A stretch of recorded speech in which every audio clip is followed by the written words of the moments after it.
اندر آ سکتا ہوں شیخ؟ آؤ قاسم۔ بوڑھی آنکھوں کی روشنی دن بدن کم ہوتی جا رہی ہے۔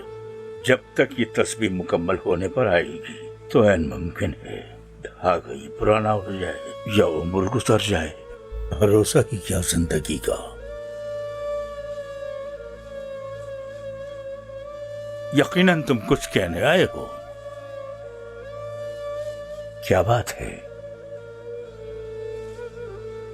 آپ کی اجازت سے ایک معاملے پر بات کرنا چاہتا ہوں شیخ محترم۔ تمہید کیوں باندھ رہے ہو؟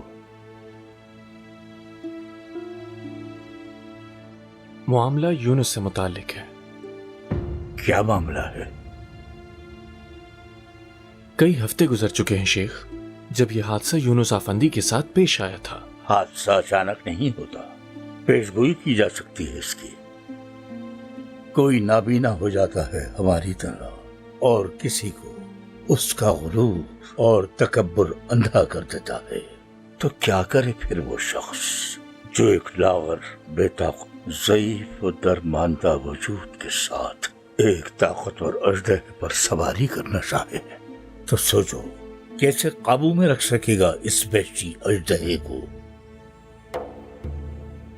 نفس بھی ایک ایسا ہی اژدہا ہے۔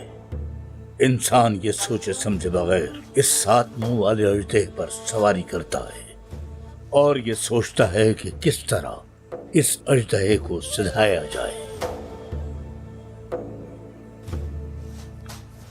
تم بتاؤ قاسم، کیا کہہ رہے تھے؟